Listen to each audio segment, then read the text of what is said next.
என்ன சொல்கிற வானதி? ஆமாம் பாண்டி, எங்கள் வீட்டில் உனக்கே கல்யாணம் பண்ணி வைக்க சம்மதம் சொல்லிட்டாங்க. ஏன் பாண்டி, நான் சொன்னதுமே உனக்கு முகமே சரியில்லையே? அப்படியெல்லாம் இல்லை வானதி, சந்தோஷம்தான். என்ன பாண்டி இப்படி டல்லடிச்சு போய் உட்காந்துருக்க? உனக்கு சந்தோஷமே இல்லையா? அப்படிலாம் இல்லை. அது ஒன்றும் இல்லை வானதி, நீ கல்யாணம் பண்ணி வந்ததுக்கப்புறம் இந்த வீடு இப்படியே இருக்குமா இல்லை ரெண்டாக்கிடியான்னு பயந்து போய் யோசிச்சுட்டு இருக்கான். சோழன், என்ன பேச்சு இது? சும்மா இருங்க. சாரிங்க, அவன் மைண்ட் வாய்ஸை நான் சொல்லிட்டேன். நிலாவும் சேரனும் சோழனை திட்டுறாங்க. நடேசன் கை கழுவிட்டு வர சேரன் நடேசன்கிட்ட இதை சொல்கிறாரு. ஏமா, என் பையன் சொந்த தொழில் பண்ணுறான்னு தெரிஞ்ச உடனே உன்னை கட்டி கொடுக்க ஒத்துக்கிட்டாங்களா? ஆமாம் பாருங்க, உங்கள் பையன் பெரிய கம்பெனி ஓனரு அப்படின்னு வானதி நக்கலடிக்கிறாங்க. அப்போது சந்தாவும் அனிஸ் பையாவும் வராங்க. நம்ம பல்லவன் கேப் கிடைக்கும் போதெல்லாம் காயுக்கும் மெசேஜ் பண்ணுறான்.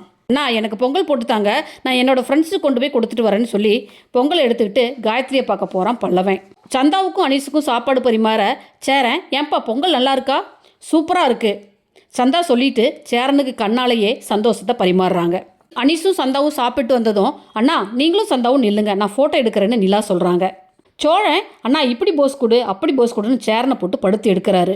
சேரனையும் சந்தாவையும் நிலா ஃபோட்டோ எடுக்கிறத பார்த்த வானதி, நாம் 2 பேரும் இங்கே இருக்கோம், நம்மளை விட்டுட்டு அவங்கள மட்டும் ஃபோட்டோ எடுக்கிறாங்க, வா பாண்டி நாம் 2 பேரும் செல்ஃபி எடுத்துக்கலான்னு பாண்டி எடுத்துகிட்டு போய் அவங்களும் ஃபோட்டோ எடுத்துக்கிறாங்க.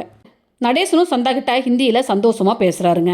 பொங்கல் எடுத்துகிட்டு போய் பல்லவன் காயத்ரிக்கு கொடுக்க காயத்ரிக்கு ரொம்ப சந்தோஷம். எங்கள் அம்மா செஞ்ச பொங்கல் மாதிரியே டேஸ்ட்டாக இருக்குன்னு காயத்ரி சொல்லிட்டு சாப்பிட்றாங்க. சோழன் வாசலில் கார்கிட்ட நின்று ஃபோட்டோ எடுக்க அப்போ நிலா அங்கே வராங்க. ஏங்க வாங்க நில்லுங்க, உங்களையும் ஃபோட்டோ எடுக்கிறேன்னு சோழன் நிலாவையும் வளைச்சி ஃபோட்டோ எடுக்கிறாரு. ஏங்க தலை களைஞ்சிருச்சு, சரி பண்ணிட்டு வாங்க. ஏங்க முதலே சொல்லியிருக்க மாட்டீங்க அப்படின்னு நிலா செல்லமாக கோவிச்சிட்டு தலைமுடியை சரி பண்ண வீட்டுக்குள்ளே போகிறாங்க. அப்போ ராகவ் நிலாவுக்கு வாய்ஸ் மெசேஜ் பண்ணுறாரு.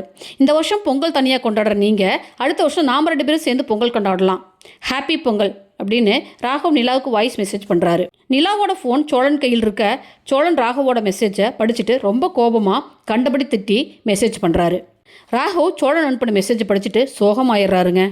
நிலா வர்றதுக்குள்ளே ராகவுக்கு அனுப்பின மெசேஜை சோழன் நிலா ஃபோன்லேருந்து டெலிட் பண்ணுறாருங்க. நிலா கையில் கரும்பு பொங்கல் பானைன்னு கொடுத்து சோழன் விதவிதமாக ஃபோட்டோ எடுக்கிறாரு. நிலாவும் சோழன் கையில் பொங்கல் பானையெல்லாம் கொடுத்து ஃபோட்டோ எடுக்கிறாங்க.